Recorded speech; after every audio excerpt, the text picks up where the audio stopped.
Hello, welcome বন্ধুরা। কেমন আছো সবাই? আরো একবার স্বাগত জানাচ্ছি তোমাদের সবাইকে টিয়া আর হুতুমের পড়ালেখার জগতে মামা বেয়ারের সাথে। তো আজকে আমাদের হচ্ছে 15th লেসন বা 15তম লেসন। সো ফার আমরা নাউন, অ্যাডজেক্টিভ, ভার্ব এগুলো নিয়ে কথা বলেছি, পাংচুয়েশন নিয়ে কথা বলেছি। কিন্তু একটা ভাষা শিখতে হলে তো শুধু গ্রামার শিখলে হবে না, আমাদেরকে একটু লেখালেখি আর পড়ার অভ্যাস করতে হবে। তো আজকে আমরা সেই রাস্তায় হাঁটবো। So let's get started. আর যারা আজকে প্রথমবারের মতো এই চ্যানেলে স্টপ বাই করছো তাদের জন্য বলি, আমরা এই চ্যানেলটা ডিজাইন করছি বাংলাদেশি বাংলা মিডিয়ামে যে বাচ্চারা পড়াশোনা করে, মোস্টলি ক্লাস 5 এর পর থেকে বা 11 বছরের পর থেকে যারা আছো তাদের জন্য বেস করে। যে কেউ দেখতে পারো, বাট আই হোপ যে 5, 6, 7, 8 এই ধরনের ক্লাসের স্টুডেন্টদের জন্য এগুলো মোর অ্যাপ্রোপ্রিয়েট হবে। But everyone is welcome to watch, and hopefully you will get to learn something fun and interesting. Okay, so আজকে আমাদের টপিক হলো গিয়ে ডেসক্রাইবিং আ ক্যারেক্টার। রাইট? আমরা কি করব? আমরা এতদিন যে নাউন অ্যাডজেক্টিভসগুলো শিখেছি, ভার্বসগুলো শিখেছি, ওগুলোকে ব্যবহার করে আমরা বিভিন্ন ক্যারেক্টারকে ডেসক্রাইব করব। তাতে করে কি জানো, আমাদের কল্পনা শক্তি বাড়বে, কিভাবে কথাগুলোকে লেখার মাধ্যমে প্রকাশ করতে হয় সেটারও একটু প্র্যাকটিস হবে। আচ্ছা, চলো দেখি আমরা কি করব, কি ক্যারেক্টারকে ডেসক্রাইব করব। রাইট? ডেসক্রাইব মানে তো বর্ণনা করা, আই হোপ তোমরা জানো। আচ্ছা, প্রথমে যেহেতু আমাদের এই চ্যানেলটা কাদেরকে নিয়ে, মামা বেয়ার এই চ্যানেলটা খুলেছে হচ্ছে তার হুতুম প্যাঁচা আর হলো তার টিয়া পাখিদের জন্য। তো আমরা আমাদের এই ৩টা ক্যারেক্টারকে আজকে ডেসক্রাইব করব। হ্যাঁ, তো ধরো তোমাকে টাস্ক দেয়া হলো যে ডেসক্রাইব ইউর মামা বেয়ার, তাই না? মামা বেয়ার তোমাদের টিচার, তোমাদেরকে পড়ায়, নিশ্চয়ই তোমাদের সাথে খুব আদর করে কথা বলে, হ্যাঁ, তোমাদের জন্য কষ্ট করে লেসন তৈরি করে। তাহলে তোমরা কি বলবে? অনেক কিছু বলতে পারো। যেমন একজন বললে যে মামা বেয়ার ইজ নাইস, আরেকজন বললে ও শি ইজ ভেরি কাইন্ড, বা মামা বেয়ার ইজ কাইন্ড। তারপর আরেকজন আবার বললে যে ও আচ্ছা, আমরা তো ওইটা হাইলাইট করতে ভুলে গেলাম যে শি ওয়ার্কস হার্ড। তো আমরা সেটাকে আর বললাম যে Mama Bear is a hard working mother, because Mama Bear নিজেকে ডেসক্রাইব করেছে বা নিজেকে পরিচিতি দিয়েছে যে সে একজন টিচার এবং একজন মাদার। তো এই এই কথাগুলোর মাধ্যমে আমরা আসলে কি করলাম, একটা ক্যারেক্টার মামা বেয়ারকে পরিচয় করিয়ে দেওয়ার চেষ্টা করলাম বা তার চরিত্রের বিভিন্ন দিকগুলো তুলে ধরলাম। এখন is this the best way? এটাই কি সবচেয়ে ভালোভাবে মানে লেখার সবথেকে ভালো উপায়? নাকি আরো সুন্দরভাবে বা আরো গুছিয়ে লেখার কোনো স্কোপ আছে? আচ্ছা, যেহেতু আমরা আস্তে, আস্তে বড় হচ্ছি এবং ইংরেজির উপরে দখলটা বাড়াচ্ছি, তো আমরা কি করতে পারি জানো? আমরা আসলে অনেকগুলো কথাকে একটা সেন্টেন্সের মধ্যেই বলতে পারি। So instead of saying 3 different sentences, ৩টা আলাদা, আলাদা বাক্য বলার পরিবর্তে আমরা সব কথাগুলো একটা বাক্যে বলে দিতে পারি। এবং এখানে আরেকটা জিনিস আমি বলি, যেমন নাইস, আমরা কি করেছিলাম এতদিন, কিন্তু আমরা ভার্ব এবং অ্যাডজেক্টিভে দেখেছি যে আমরা ওভার ইউজড, বেশি ব্যবহার হয়, খুব বেশি কমন, এই ধরনের ওয়ার্ডগুলাকে অ্যাভয়েড করে আমরা একটু সুন্দর সুন্দর ওয়ার্ড, যেগুলো মোর অ্যাপ্রোপ্রিয়েট, আরও বেশি কল্পনাকে মানে ডিসক্রাইব করতে সাহায্য করে, সেরকম ভার্ব, সেরকম ওয়ার্ড নিয়ে আমরা ভাবতে শিখেছি। তো আমরা করলাম কি, এখানে বললাম যে ঠিক আছে, মামা বেয়ার নাইস। কেন বলছি নাইস? মানে ভালো, মানে তিনি নিশ্চয়ই খুব শান্তভাবে আমাদেরকে পড়ান, আমাদের দুষ্টুমি সহ্য করেন, তাই না? তাহলে তাকে আমরা নাইস না বলে আমরা তাকে অন্য আরেকটা অ্যাডজেক্টিভও বলতে পারি যেটা সিমিলার। যেমন বললাম পেশেন্ট, হ্যাঁ, উনি ধৈর্যশীল। এই যে পেশেন্ট, PATIENT, পেশেন্ট, পেশেন্ট কথাটার অর্থ হচ্ছে ধৈর্যশীল। তো আমরা ধরে নিলাম যে আমরা ৩টা অ্যাডজেক্টিভ ইউজ করব মামা বেয়ারকে ডেসক্রাইব করার ক্ষেত্রে। আমরা বলবো যে তিনি ধৈর্যশীল, তিনি দয়ালু এবং তিনি কঠোর পরিশ্রমী একজন মা। তাহলে আমরা এই ৩টা কথাকে কেমন করে একটা সেন্টেন্সে বলছি দেখো এখানে, যে Mama Bear is a patient, kind, hard working mother. আচ্ছা, আমাদের অনেকগুলো বিষয় খেয়াল করার আছে। পেশেন্ট যাদের কাছে নতুন, এটা কিন্তু আবার সেই নাউন পেশেন্ট মানে রোগী সেটা নয়। এখানে পেশেন্ট ধৈর্যশীল, বাংলাটা আমি লিখে দিয়েছি, এটা অ্যাডজেক্টিভস, আমরা পার্টস অফ স্পিচটা পাশে লিখে দিয়েছি যাতে ফলো করতে সুবিধা হয়। হ্যাঁ, এই পেশেন্টের একটা নাউন ফর্ম হলো বা এটার নাম বাচক শব্দটা হলো পেশেন্স, PATIENCE, পেশেন্স মানে ধৈর্য। ধৈর্য হচ্ছে একটা গুণ বা গুণের নাম, এটা নাউন। আর ধৈর্যশীল মানে যার ভেতরে ধৈর্য আছে তাকে আমরা বলবো ধৈর্যশীল, অর্থাৎ সেই মানুষটাকে বা সেই ক্যারেক্টারটাকে আমরা ডেসক্রাইব করব। কাজেই যখনই আমরা কোনো নাউনকে ডেসক্রাইব করব কোনো ওয়ার্ড দিয়ে, তখন সেটা কি আমাদের অ্যাডজেক্টিভ। তাহলে পেশেন্ট হচ্ছে ধৈর্যশীল, এটা হচ্ছে অ্যাডজেক্টিভ, পেশেন্স হলো নাউন। আচ্ছা, ঠিক আছে, তাহলে এখন আমরা এই যে মাদার, মাটাকে Mama Bear is a mother, right? Mama বেয়ারকে আমরা আসলে এই এতগুলো অ্যাডজেক্টিভ দিয়ে ডিসক্রাইব করার চেষ্টা করছি যে Mama Bear is a patient, kind, hardworking mother.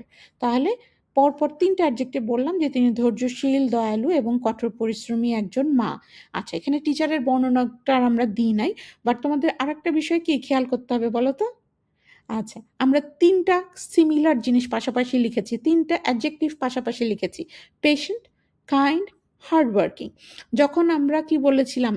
A list of similar things আমরা যখন পাশাপাশি লিখবো, যে একগুচ্ছ ফলের নাম পাশাপাশি লিখলে তাদের মাঝখানে কি কমা দিতে হবে, সেরকম একগুচ্ছ গুণের কথা যখন আমরা পরপর লিখবো তাদের মধ্যে কিন্তু আমরা কমা দিতে হবে আমাদেরকে, হ্যাঁ? তাই জন্য পেশেন্টের পরে কমা, কাইন্ডের পরে কমা, তারপর হার্ডওয়ার্কিং এর পরে তো মাদার, এটা তো অন্য পার্টস অফ স্পিচ, এখানে কিন্তু আর কমা না, তারপরে তো সেন্টেন্সটা শেষ হয়ে গেল, কাজে এখানে আমাদের ফুল স্টপ দিতে হলো। So Mama Bear is a patient, kind, hardworking mother. আগের সেন্টেন্সগুলোতে কি ছিল? ৩টা সেন্টেন্সে আমরা আলাদা আলাদা করে ৩টা গুণের কথা বলেছিলাম, আমরা এই সেন্টেন্সে গিয়ে ৩টা গুণকে একসাথে করে একটা সেন্টেন্সে বললাম। তো আমরা যেহেতু এখন বড় হচ্ছি এবং আমরা ইংরেজিকে ভালো করে শেখার চেষ্টা করছি, আমরা চেষ্টা করব আমাদের কথাকে গুছিয়ে সংক্ষেপে লেখার জন্য। খুব ছোট সেন্টেন্সও লিখবো না, আবার খুব কমন ওয়ার্ডগুলো আমরা চেষ্টা করব অ্যাভয়েড করার, মানে এড়িয়ে চলার, হ্যাঁ? আর আরেকটা কথা চট করে বলে রাখি যে ডেসক্রাইব, এটা কিন্তু একটা ভার্ব। ডেসক্রাইব মানে কি? বর্ণনা করো। বানানটা শিখে রাখবে, যাদের মুখস্থ নেই বা জানা নেই তারা লিখবে খাতায়, হ্যাঁ? DESCRIBE, ডেসক্রাইব, বর্ণনা করো কাকে? মামা বেয়ারকে। আচ্ছা, এখানে আরেকটা জিনিস তোমাদের আমি খেয়াল করতে বলবো। এখানে দেখো, আমরা এই সেন্টেন্সগুলোতে কয়েকটা অ্যাডজেক্টিভস পেয়েছি, আমরা বললাম যে নাইস, কাইন্ড, পেশেন্ট, হার্ডওয়ার্কিং। আর কি পেয়েছি আমরা? আমরা 2টা নাউনকে পেয়েছি। একজন হচ্ছেন মামা বেয়ার, একটা নাউন, আর মাদার একটা নাউন। মাদার তো যে কোনো মাকে আমরা মাদার বলতে পারি, কাজে মাদার হবে কমন নাউন। আর মামা বেয়ার যেহেতু একজন নির্দিষ্ট ক্যারেক্টারের নাম, কাজে এটা হবে আমাদের প্রপার নাউন। ঠিক আছে? সো আমরা পুরনো পড়াগুলো একটু ঝালাই করে নিলাম। আই হোপ তোমরা সবাই ফলো করতে পারছো। আর যারা একটু ভুলে গিয়েছো তারা আবার পিছনের লেসনগুলো দেখে আসবে। আচ্ছা, ঠিক আছে। তাহলে মামা মিয়াকে তো ডেসক্রাইব করলে, একটা সেন্টেন্সই বললাম আমরা, কিন্তু অনেকগুলো গুণের কথা বললাম। আচ্ছা, এবার একটু তোমাদের দিকে তাকাই, তাই না? আমাদের দুজন খুব ইম্পর্টেন্ট ক্যারেক্টার কে? আমাদের ইম্পর্টেন্ট ক্যারেক্টার হলো টিয়া আর হুতুম। তো আমরা টিয়া আর হুতুমকে নিয়ে একটু চিন্তা করি, হ্যাঁ? তো ধরো আমি তোমাদেরকে ক্লু দিয়ে দিচ্ছি যে টিয়ার পার্সোনালিটি মানে ব্যক্তিত্বের মধ্যে কি কি বৈশিষ্ট্য দেখা যায়। দেখো, এখানে টিয়াটা খুব সুন্দর, ওর পার্সোনালিটি বা বৈশিষ্ট্য এই যেখানে হাতের ডানে তোমরা দেখতে পাবে যে লেখা আছে, বেশ কিছু আমি কালার করে দিয়েছি যাতে তোমাদের চোখ সয়ে যায় বা অ্যাট্রাক্ট হয় সহজে আলাদা আলাদা শব্দের প্রতি। প্রথম শব্দটা হচ্ছে টকেটিভ। TAL কে মানে টক, আর টকেটিভ মানে যে কথা বলতে ভালোবাসে, বা সহজ আর একটু ভালো বাংলায় বলে বাচাল, হ্যাঁ? বা বেশি কথা বলে। আচ্ছা, তারপরে আরেকটা পার্সোনালিটি বা বৈশিষ্ট্য কি দিচ্ছি আমরা টিয়ার? সে হচ্ছে খুবই কিউরিয়াস। এই যে সেকেন্ড বৈশিষ্ট্যটা বা পার্সোনালিটিটা, যেটা ব্লু কালারে লিখেছি আমরা, কিউরিয়াস, CURIOUS, কিউরিয়াস, কৌতূহলী, কিউরিয়াস, সবকিছুতে জানার আগ্রহ খুব বেশি। তারপরে ৩ নম্বরে গ্রিন কালারে কি বলেছে দেখো, টিয়া কিরকম? এনার্জেটিক, ENER, ENERGETIC, এনার্জেটিক, প্রাণবন্ত। এনার্জি মানে তো শক্তি, উৎস, এগুলো জানো। সো এনার্জেটিকটা হোপফুলি এটা তোমাদের মনে রাখতে সুবিধাই হবে। এনার্জেটিক মানে যার ভিতরে অনেক প্রাণের অনেক মানে প্রাণবন্ত, যে যার ভিতরে অনেক এনার্জি আছে। আচ্ছা, তারপরে লাল রঙের কি গুণটা আমরা বলেছি? ইমপেশেন্ট, IM, তারপরে পেশেন্ট। একটু আগে মামা বেয়ারের সামনে দেখেছো না, পেশেন্ট মানে ধৈর্যশীল, আর তাহলে ইমপেশেন্ট দিয়ে কি বলা হলো জানো? অধৈর্য, মানে যার ধৈর্যটা একটু কম, ছোট তো তাই। আচ্ছা, তারপরে আরেকটা গুণ কি দিয়েছি আমরা? অরেঞ্জ কালারে লিখেছি ক্রিয়েটিভ, CREATIVE, ক্রিয়েটিভ মানে যে ক্রিয়েট করতে ভালোবাসে, মানে সৃষ্টি করতে ভালোবাসে, অর্থাৎ সৃজনশীল, মানে তার ভেতরে তৈরি করার, নতুন নতুন জিনিস তৈরি করার গুণাবলী যার ভেতরে আছে, সে ক্রিয়েটিভ। এবং আরেকটা বৈশিষ্ট্য আমরা বলেছি সামটাইমস জাম্পস টু কনক্লুশনস, মাঝে মাঝে খুব দ্রুত, কনক্লুশন মানে পরিসমাপ্তি, মানে তোমার কোনো একটা বিষয়বস্তু পুরোপুরি বিবেচনা না করে ওটার শেষে কি হবে সেটায় সে পৌঁছে যায় তাড়াতাড়ি, মানে আগেই সমাপ্তিতে পৌঁছে যেতে চায় আর কি। হ্যাঁ, তো আচ্ছা, তো টিয়া যদি আমাদের একটা মানে পার্সন বা ক্যারেক্টার হয়, ক্যারেক্টার অফ ইন্টারেস্ট, রাইট? তো টিয়াকে যদি আমরা এই গুণগুলো দিয়ে ব্যাখ্যা করতে বলি, বা টিয়া সম্পর্কে যদি আমরা একটা গল্প লিখতে চাই, বা টিয়াকে যদি আমরা ডেসক্রাইব করতে চাই, তাহলে আমরা কি কি বলতে পারি? আমরা বেশ কিছু সেন্টেন্স বলতে পারি। তো এখানে আজকে আমি তোমাদেরকে কয়েকটা দেখিয়ে দিচ্ছি, just because we are learning. তারপরে তোমাদেরকে টাস্ক দিব, তখন তোমরা নিজেরা লিখবে। আচ্ছা, তো চলো দেখে আমি কি কি লিখেছি টিয়ার সম্পর্কে। তো টিয়ার এই পার্সোনালিটি ট্রেইটগুলো বা বৈশিষ্ট্যগুলো চিন্তা করে আমি এখানে 5টা সেন্টেন্স লিখেছি টিয়া সম্পর্কে। আমি চেষ্টা করেছি সেন্টেন্সগুলো সিম্পল রাখার, যাতে আমাদের মাথা সহজে ফলো করতে সুবিধে হয়। হ্যাঁ, প্রথম সেন্টেন্স এবং নাম্বার দেওয়া ইচ্ছে করে, যাতে আমরা রেফার করতে পারি সহজে। তো 1 নম্বর সেন্টেন্স আমরা বলছি, টিয়া is the talkative, curious and energetic one in the classroom. আবার সে একই প্যাটার্ন দেখো, টকেটিভ, কিউরিয়াস অ্যান্ড এনার্জেটিক, 3টা অ্যাডজেক্টিভকে আমরা পাশাপাশি বসাতে চাচ্ছি, সো তাদের মাঝখানে আমাদেরকে কমা দিতে হবে। হ্যাঁ, তারপরে এই বাক্যটার অর্থ কি, আই হোপ তোমরা বুঝতে পেরেছো, বাট আমি বলে দিচ্ছি। টিয়া হচ্ছে ওয়ান ইন দ্য ক্লাসরুম, টিয়া ক্লাসরুমের সেই একজন যে কি একটু বাচাল, যে খুব সব বিষয়ে খুব তার আগ্রহ, এবং তার এনার্জির কোনো প্রাণশক্তির কোনো শেষ নেই তার, সে খুব প্রাণশক্তিতে ভরপুর। তারপরে 2 নম্বরে বলছি, শি ইজ অলওয়েজ এগার টু এক্সপ্লোর নিউ আইডিয়াস। এগার মানে এটা একটা ভার্ব, সরি অ্যাডজেক্টিভ। এগার হচ্ছে অ্যাডজেক্টিভ, এগার অর্থ আগ্রহী, আর এক্সপ্লোর হচ্ছে ভার্ব। এক্সপ্লোর মানে খুঁজে বের করা, দেখা। হ্যাঁ, সে সবসময় আগ্রহী থাকে কি বিষয়ে, নতুন নতুন আইডিয়া বা নতুন নতুন ধ্যান ধারণাকে খুঁজে বের করতে, বা সেগুলো নিয়ে কি করা যায় এই নিয়ে ভাবতে সে খুব ভালোবাসে, বা এই নিয়ে কাজ করতে সে ভালোবাসে। মনে আছে টিয়ার একটা বৈশিষ্ট্য কি ছিল, শি ইজ ক্রিয়েটিভ না?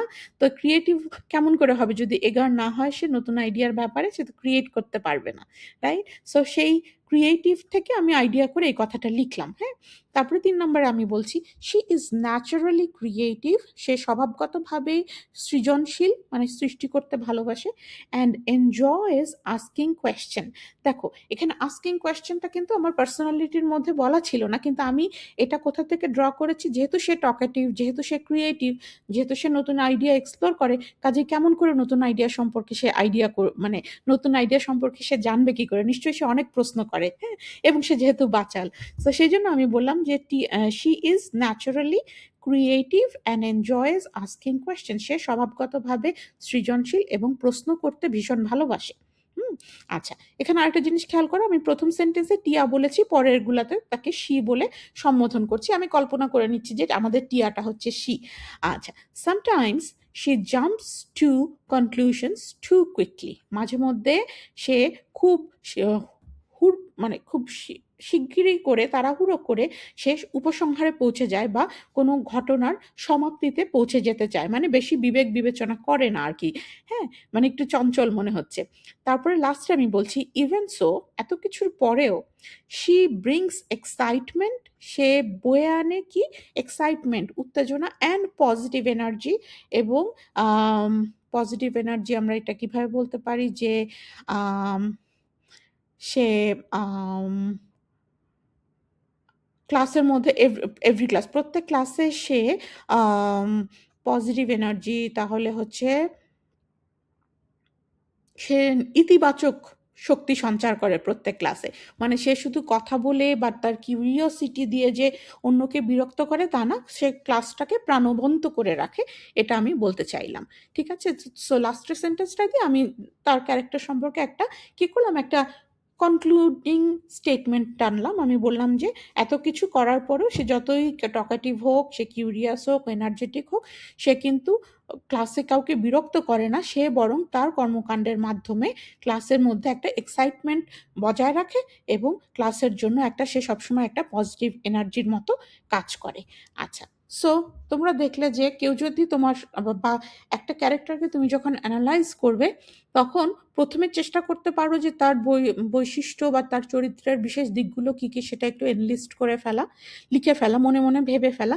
তারপরে সেগুলোকে কিভাবে গুছিয়ে একটার পরে একটা লিখবে, এবং কিভাবে তোমার আগের সেন্টেন্সের সাথে পরের সেন্টেন্সের ভাবের একটা মিল থাকে, সেটা ফলো করে লিখবা। হ্যাঁ, যেমন আমি কিন্তু প্রথমে বলিনি যে টিয়া brings excitement and positive energy to the every class, মানে এটা ন্যাচারালি কি হবে, এই কথাটা আমরা সবার শেষে বললেই ভালো শোনাবে।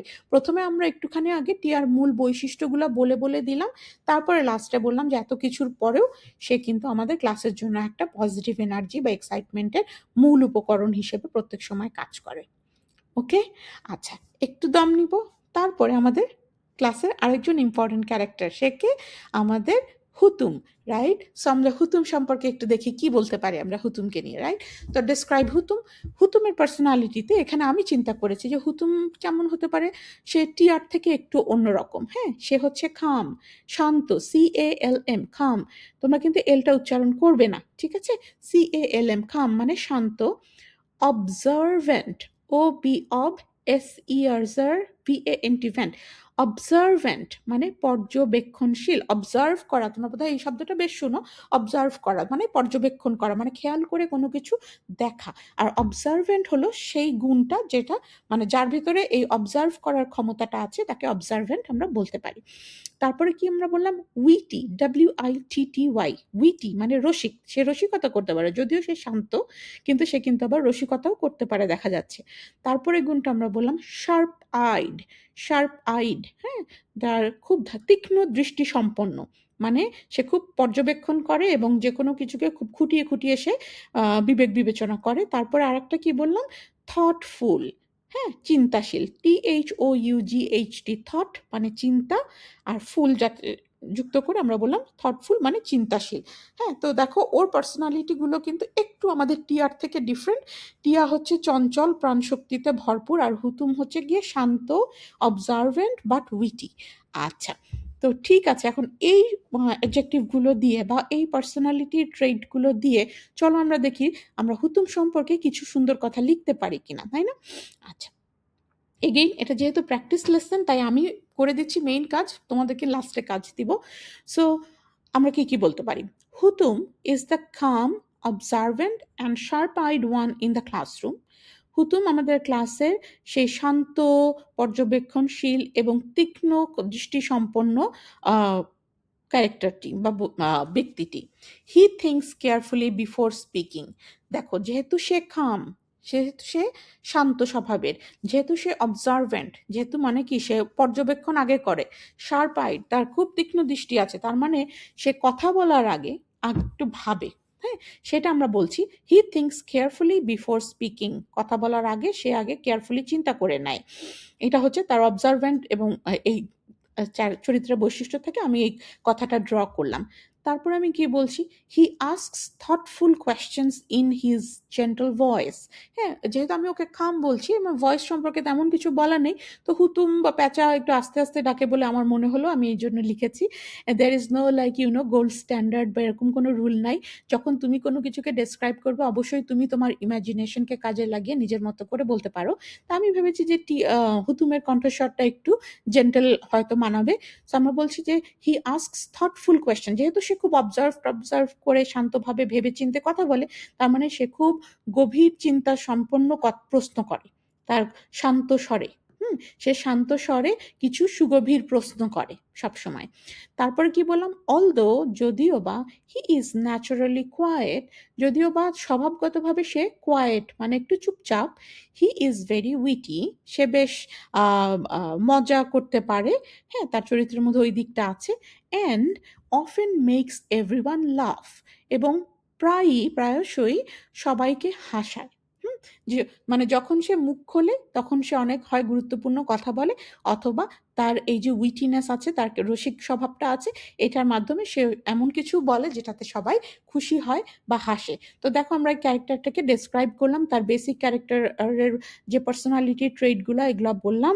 তারপর সেখান থেকে আমরা নিজের মতো করে দু একটা সেন্টেন্স লিখলাম, যেগুলো ওই ক্যারেক্টারের যে বা পার্সোনালিটির যে টার্মগুলো দেওয়া ছিল সেটাকে কমপ্লিমেন্ট করে। হ্যাঁ, যে কাম, অবজারভেন্ট, তার মানে একটু কেয়ারফুলি আগে চিন্তা করে, তারপরে থটফুল কোয়েশ্চেন করে, এবং সে যেহেতু উইটি সেই সাথে বলা আছে, তাই জন্য আমরা বললাম যে সে এত কিছুর পরেও যদিও বা চুপচাপ, কিন্তু সে কিন্তু সবাইকে তার এই উইটি স্বভাব দিয়ে হাসাতেও পারে, প্রায়ই হাসায়, তাই না? এইগুলো বললাম। তো দেখো কিভাবে আমরা 2-3টা ক্যারেক্টার সম্পর্কে বর্ণনা লিখলাম। মামা বেয়ার সম্পর্কে আমি খুব বেশি কিছু বলিনি। আচ্ছা, কিন্তু আমাদের টিয়া আর হুতুম সম্পর্কে আমি চেষ্টা করেছি যতটুকুন সম্ভব বলার। সো তোমরা কি করবে বলো তো? আচ্ছা, তোমরা তোমাদের চারপাশ থেকে কোনো একটা ক্যারেক্টার যেটা তোমার পছন্দ সেটা নিবে। হতে পারে তোমার পোষা বিড়াল ছানা, তোমার আ অ্যাকুয়ারিয়ামের মাছটা বা অন্য যেকোনো কিছু হতে পারে। তোমার দেখা কোনো কার্টুন ক্যারেক্টার অথবা কোনো মুভি স্টার অথবা যেকোনো কিছু যেটা তোমাকে ইন্সপায়ার করে, ভালো লাগে, হ্যাঁ? এমনকি একটা বস্তু, একটা গাছ সেটাকেও নিতে পারো, হ্যাঁ? সেটাকে নিয়ে তার সম্পর্কে তুমি কি অবজার্ভ করেছো ওইগুলো আগে লিস্ট করবে। তারপরে এট লিস্ট ৪ থেকে ৫ টা সেন্টেন্স লিখবে। চেষ্টা করবে যে তোমার সেন্টেন্সগুলো যেন এমনভাবে লেখা হয় যাতে একটার সাথে আরেকটার কথার ধারাবাহিকতা বজায় থাকে। আর সুন্দর, সুন্দর অ্যাডজেক্টিভ এবং ভার্ব ইউজ করার চেষ্টা করবে। চেষ্টা করবে সিম্পল সেন্টেন্সে লেখার। এখানে ২-১ টা জায়গায় আমি বোধহয় কমপ্লেক্স বা কম্পাউন্ড সেন্টেন্স লিখেছি। ওগুলো নিয়ে খুব বেশি ভাবার দরকার নাই। আমরা পরে যখন আবার সময় পাবো সেন্টেন্স স্ট্রাকচার নিয়ে কথা বলব, তখন আমরা ওগুলো আরো নতুন করে শিখব বা আরো গভীরভাবে শিখব। So till then, please do the exercise and I will see you in the next lesson. Okay? Take care. Bye bye.